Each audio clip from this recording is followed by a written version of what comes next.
ನಾಡ ಕಚೇರಿಯಲ್ಲಿ ಮೂಲಭೂತ ಸೌಕರ್ಯಗಳ ಕೊರತೆ ಯುಪಿಎಸ್ ಕಾರ್ಯನಿರ್ವಹಿಸದೆ ಸ್ಥಗಿತ ಸಾರ್ವಜನಿಕರ ಆಕ್ರೋಶ. ಚನ್ನಗಿರಿ ತಾಲೂಕಿನ ತಾವರೆಕೆರೆ ನಾಡ ಕಚೇರಿಯಲ್ಲಿ ಹಲವಾರು ವರ್ಷಗಳಿಂದ ಮೂಲಭೂತ ಸೌಕರ್ಯಗಳ ಕೊರತೆಯಿಂದಾಗಿ ಕಚೇರಿ ಕಾರ್ಯಗಳು ಸಂಪೂರ್ಣವಾಗಿ ಅಸ್ತವ್ಯಸ್ತಗೊಂಡಿವೆ. ವಿಶೇಷವಾಗಿ ಯುಪಿಎಸ್ ಕಳೆದ 2-3 ವರ್ಷಗಳಿಂದ ಹಾಳಾಗಿದ್ದು, ವಿದ್ಯುತ್ ವ್ಯತ್ಯಯದ ಸಂದರ್ಭಗಳಲ್ಲಿ ಕಂಪ್ಯೂಟರ್ಗಳ ಕಾರ್ಯಗಳು ನಿಂತು ಹೋಗ್ತಾ ಇದೆ. ವಿವಿಧ ದಾಖಲೆ ಸೇವೆಗಳಿಗಾಗಿ ಬರುವ ಜನಸಾಮಾನ್ಯರು ತೊಂದರೆ ಅನುಭವಿಸುತ್ತಾ ಇದ್ದಾರೆ. ಕಚೇರಿಗೆ ಬರುವ ನಾಗರಿಕರು ನಮ್ಮ ಕೆಲಸಕ್ಕಾಗಿ ಬೆಳಗ್ಗೆ ಬಂದರೂ ಸಂಜೆವರೆಗೂ ಕಚೇರಿ ಮುಂದೆ ಅಲ್ದಾಡಬೇಕಾಗುತ್ತದೆ. ಯುಪಿಎಸ್ ಕಾರ್ಯನಿರ್ವಹಿಸದೆ ಕಂಪ್ಯೂಟರ್ ಕಾರ್ಯಗಳು ನಿಂತು ಹೋಗುತ್ತವೆ ಹಾಗೂ ಉಪತಹಶೀಲ್ದಾರ್ ಸೇರಿದಂತೆ ಇತರೆ ಅಧಿಕಾರಿಗಳು ಸಮಯಕ್ಕೆ ಸರಿಯಾಗಿ ಕಚೇರಿಯಲ್ಲಿ ಲಭ್ಯವಿಲ್ಲದ ಕಾರಣ ಜನರು ಅಸಹನೆಯಿಂದ ಹಿಂತಿರುಗುವ ಪರಿಸ್ಥಿತಿ ಉಂಟಾಗಿದೆ ಎಂದು ಆಕ್ರೋಶ ವ್ಯಕ್ತಪಡಿಸಿದ್ದಾರೆ.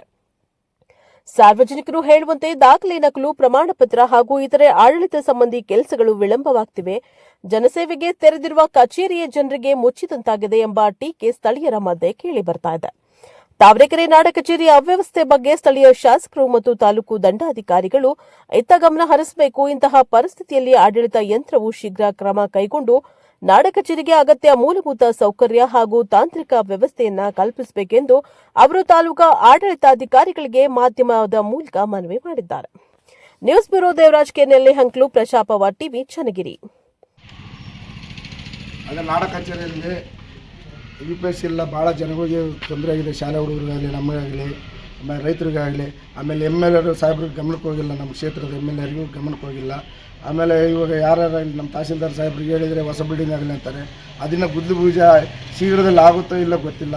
ಅದು ಆಗೋ ತನಕ ಆಗಲಿ ಇವಾಗ ಇರೋದನ್ನಲ್ಲೇ ರೆಡಿ ಮಾಡ್ಕೊಂಡು, ಆಮೇಲೆ ಅವರು TT ಆಗಲಿ, ಸಿಬ್ಬಂದಿ ಆಗಲಿ ಏಕಕಾಲಕ್ಕೆ ಯಾರು ಬಂದಿಲ್ಲ, ಯಾರು ಸಾರ್ವಜನಿಕರು ಕೆಲಸವನ್ನು ಮಾಡ್ತಾಯಿಲ್ಲ.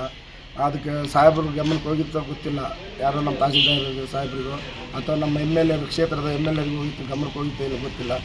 ಆದಷ್ಟು ಜಲ್ದಿ ಇವಾಗ ಬೇಸಿಗೆ ಬಂತು, ಕರೆಂಟು ನಮ್ಮ ಟೈಮ್ ಸರಿಗೆ ಬರೋಲ್ಲ. ಅದಕ್ಕೆ ಯುಪಿಎಸ್ ಇದು ಗಮನಕ್ಕೆ ಇಲ್ಲ ಅಂತ ಕೇಳ್ಕೊಂಡು ಸಾರ್ವಜನಿಕರು ಈಗ ಹೆಚ್ಚು ಕಮ್ಮಿ ಒಂದು 30-40 ಹಳ್ಳಿ ಅನ್ನೋದಕ್ಕಿಂತ ನಮ್ಮ ಹುಬ್ಬಳ್ಳಿ ಹೋಬಳಿಯಲ್ಲಿ ಎಷ್ಟು ಹಳ್ಳಿ ಬರ್ತವೆ ಅಷ್ಟು ಜನ ಬಂದು ವಾಪಸ್ ಹೋಗಬೇಕು. ಸಾರ್ವಜನಿಕರು ಅಳ್ದಾಡೋದನ್ನು ಒಂದು ಸ್ವಲ್ಪ ತಪ್ಪಿಸಿ ಗಮನಕ್ಕೆ, ಇವಾಗ ಎಲ್ಲರೂ ಅಲ್ಲಿಂದ ಹುಬ್ಬಳ್ಳಿಯಿಂದನೂ ಬರ್ತಾರೆ, ಬೆಟ್ಕಡೂರಿಂದನೂ ಬರ್ತಾರೆ. ಅದೆಲ್ಲ ತಪ್ಪಿಸ್ಬೇಕಂದ್ರೆ ಇಲ್ಲಿ ಸ್ವಲ್ಪ ಉಸ್ತುವಾರಿ ಏನಾಗಿತ್ತು ನಮ್ಮ ತಹಸೀಲ್ದಾರ್ ಸಾಹೇಬರಾಗಲಿ, ನಮ್ಮ ಕ್ಷೇತ್ರದ MLA ಸಾಹೇಬರಾಗಲಿ ಒಂದು ಸ್ವಲ್ಪ ಗಮನಕ್ಕೆ ತಗೊಂಡು ಅದೇನಾಗಿದೆ ಒಂದು ಸ್ವಲ್ಪ ಪ್ರಾಬ್ಲಮ್ಮು ನಾಡ ಕಚೇರಿ ಹೊಸದಾಗೋ ತನಕ ಇವು ಇರೋದನ್ನ ಸ್ವಲ್ಪ ಕಾರ್ಯರೂಪಕ್ಕೆ ತರಿಸಿ ಎಲ್ಲ ಸಾರ್ವಜನಿಕರನ್ನ ಒಂದು ಸ್ವಲ್ಪ ಕೆಲಸ ಕಾರ್ಯಗಳಾಗಂಗೆ ಕೇಳ್ಕೊತಾ ಇದ್ದೀವಿ. ಮತ್ತು ಇದನ್ನೇ ರಿಪೀಟ್ ಆಗಬಾರ್ದು.